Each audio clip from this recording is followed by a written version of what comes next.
if you want to play a druid for the first time, this seems like a home run. This seems like you will have no shortage of things to do all the time. And it's going to be hard to do anything wrong.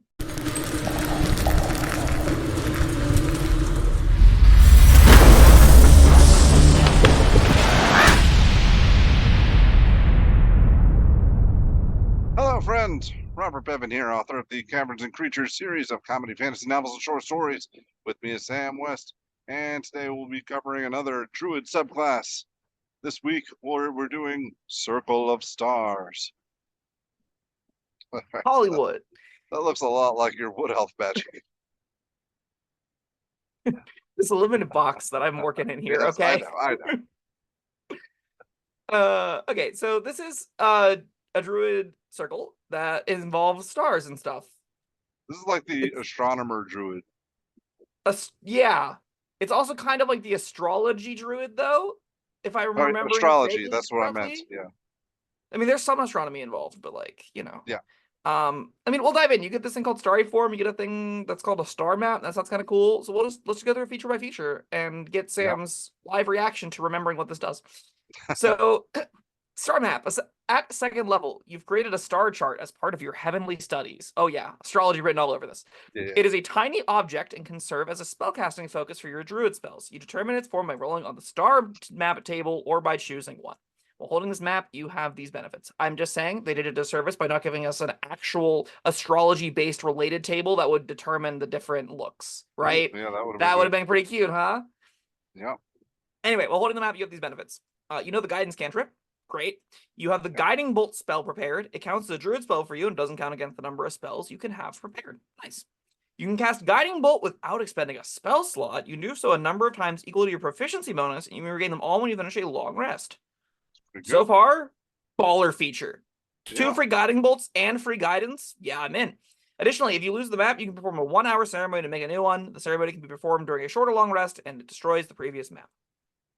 You can make a living like selling maps and then like, you know, taking them away because they get destroyed.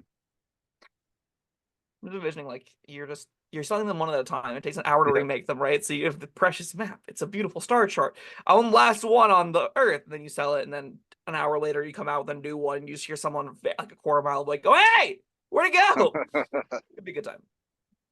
Anyway, the depictions, you can get a scroll covered with depictions constellations, a stone tablet with fine holes drilled through it, a speckled owlbear hide tooled with raised marks, a collection of maps bound on an ebony cover, crystal that projects starry patterns when placed before a light, and glass discs that depict constellations. So the chart is very, very loose as far as what it can look like. Basically, is an object. So run wild, go crazy, make it the coolest star charts you've ever heard of.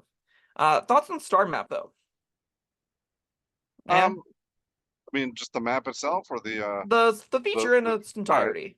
Hit me with it. You get some guiding bolts and a guidance cantrip. That's good on its own, but we're not done with the second level. True. So you also have Starry Form. Okay. At second level, you gain the ability to harness a constellation's power to alter your form. As a bonus action, you can spend one use of your wild shape feature to take on a starry form rather than transforming into a beast.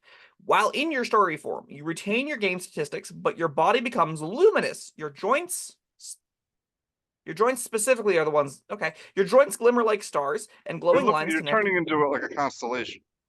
But okay, I'm starting to get this now. And glowing lines connect them as on a star chart. This form sheds bright light in 10-foot radius and dim light an additional 10 feet. The form lasts for 10 minutes and ends early. If you dismiss it, no action required. You're incapacitated, die, or use this feature again.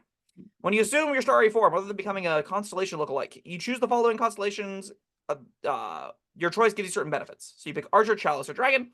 Archer is when you activate this form, and as a bonus action on subsequent turns, while it lasts, you make a ranged spell attack, hurling a luminous arrow that targets one creature within 60 feet. On hit, it deals radiant damage equal to a d8 plus your wisdom modifier. That's awesome. Yeah. Holy smokes, that's awesome. Okay, yeah, sure. Chalice, a constellation of life-giving goblet appears on you. When you cast a spell using your spell slot that restores hit points to a creature, you or another creature within 30 feet can regain hit points equal to a d8 plus your wisdom modifier. Snore.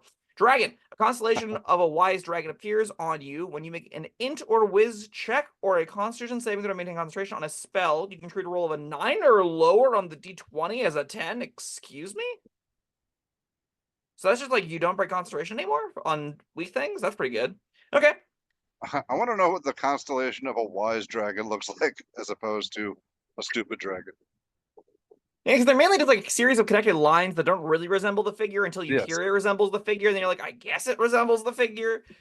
That's my experience with constellations, at least. It's like that's a band, that's a belt, that's just a line. Okay, sure, whatever. Dude, that's the only one I think looks like anything. Is Orion. When I'm thinking like big bear, a little bit, those don't look like bears. Apparently, they looked different back when there was less air and light pollution, but you know, I don't know. I think I can't. People that's all you had to do was stare up at the sky. Yeah. Yeah. Right. Be on drugs, drunk, staring at the sky. That's a bear. The good old days. Anyway, this feature is kind of awesome. Mainly Archer, but there's gonna be reasons to take Dragon sometimes too, I think. And you should almost never use Chalice, right? Yeah.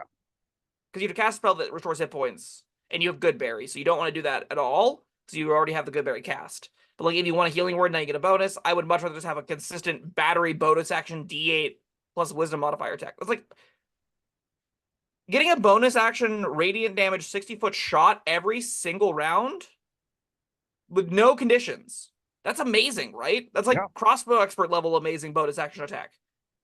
And getting to Constitution saving throws to maintain your concentration. Great for a druid. Yeah. If you want to go all in on conjure woodland beings and stuff, yeah, this is a way to protect that very efficiently. Especially if you have like a decent con score. The default, if I'm remembering concentration saves right, the default is 10 or half the damage you take, whichever is higher, I believe. So a lot of times you'll take like 6 damage, or it's half damage taken. Yeah, something like that. So normally, if you take less than 20 damage, your DC is a flat 10, which means if you would make a concentration check on any damage less than 20, you auto pass if you pick Dragon.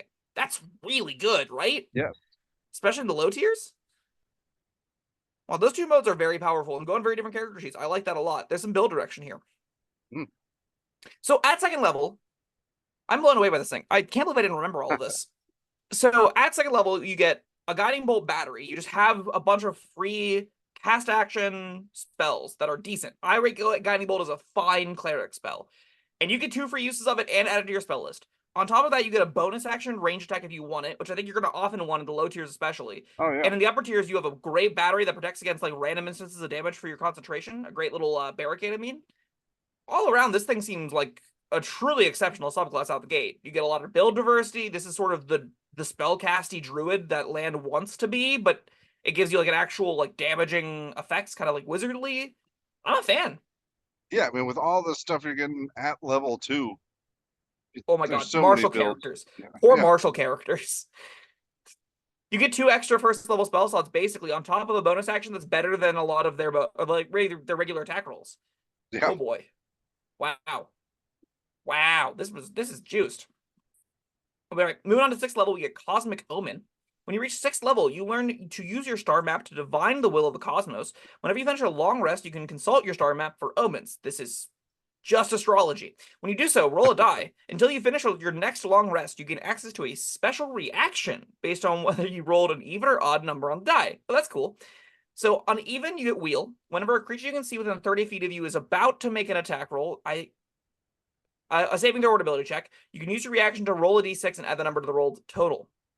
That's pretty sweet. And then Woe is odd. Whenever a creature you can see within 30 feet is about to make an attack roll, a saving throw or ability check, you can use reaction to subtract the d6 from the roll. Okay, so, Wheel is Wheel on your allies and Woe on your enemies.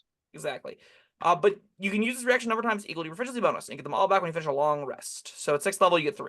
And then you get 4 or 5. That's a powerful reaction. Yeah. It's not the most interesting thing in the world. It's just a d6. But like it stacks on top of a lot of other modifiers. Big fan of that.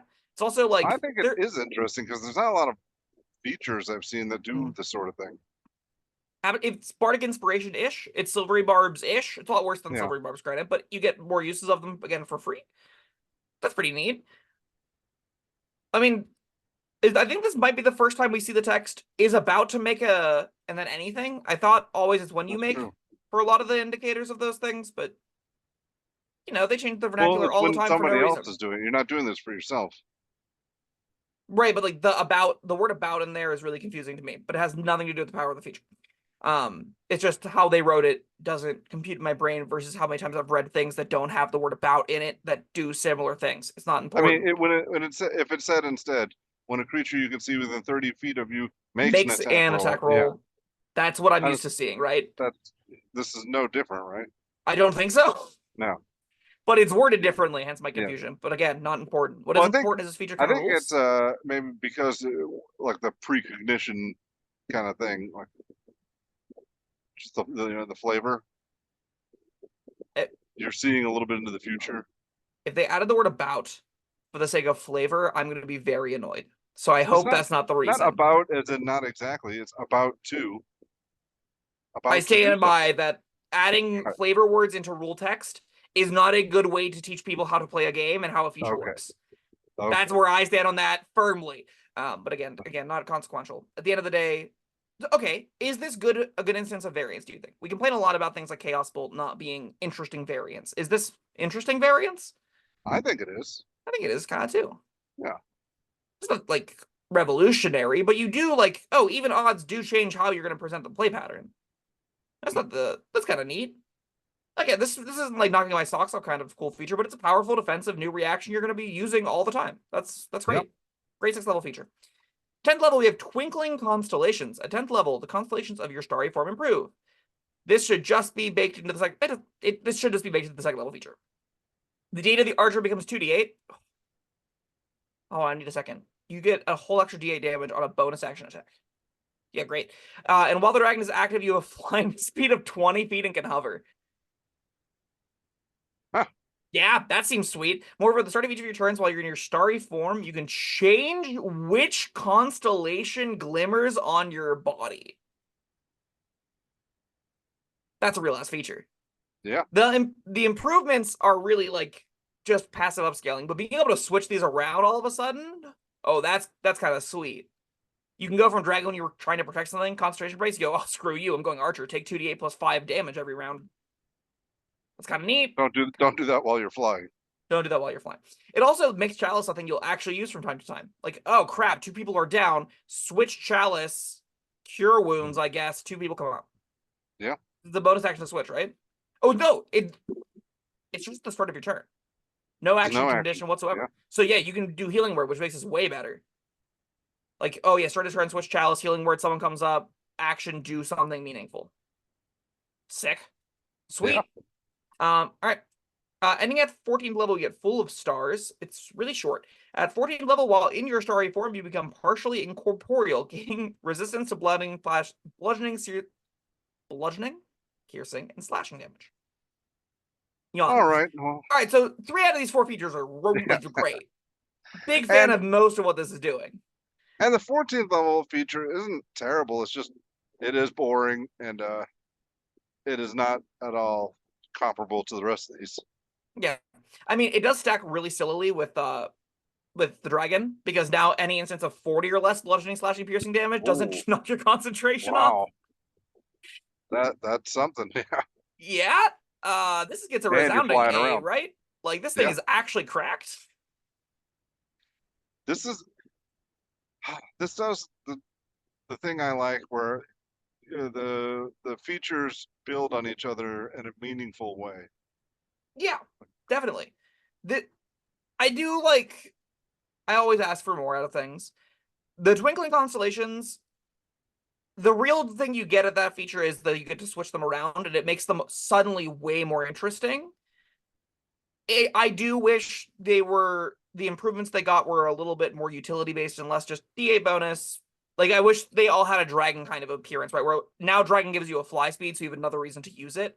Whereas the other ones are just you get better damage dice. Again, that's kind of nitpicky, but they do improve in an interesting and meaningful way. And if you want to play a druid for the first time, this seems like a home run. This seems like you will have no shortage of things to do all the time. And it's going to be hard to do anything wrong, given just how good and robust all of these features are. And you're already a full casting druid. Yeah. We've talked about martial characters. We go, wow, you don't get a 6th or 10th level feature, but man, your 3rd level feature does a lot of good things for it. This gets a B. Uh, what if you were a better class that got all the resources of that class and extra resources and like it's just so many things. It's just so Yeah. many things. Yeah, my only complaint, and it's not even really worth bringing up, is but I think they could have done more with the I think you mentioned earlier, but like with the horoscope thing, where Hmm. you have all these different zodiac signs, and maybe they don't give you as powerful of features, but uh, like what are some other things that do like land gave you like different spells on the list for different features, and then the totem warrior barbarian's got all the different things. Like I I would would have have liked to see that for flavor, but would not have I wanted to sacrifice any of this for that.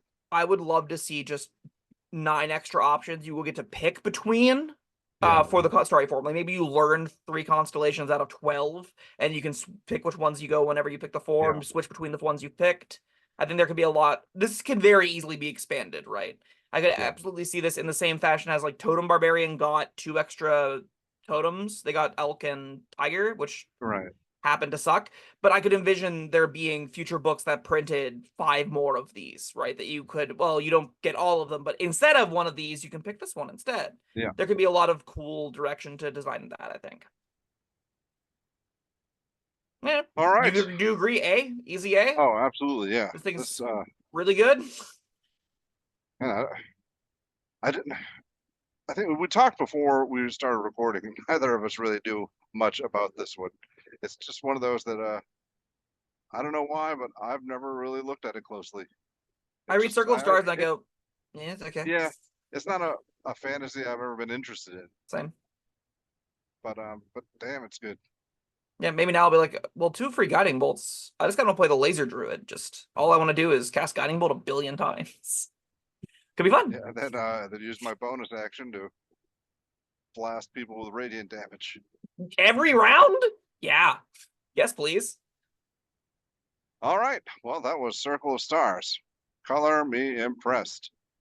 Um, we thank you, Sam, and thank you everyone for joining us. Let us know your opinions down in the comments below, and like and subscribe. We'll see you next time. Goodbye.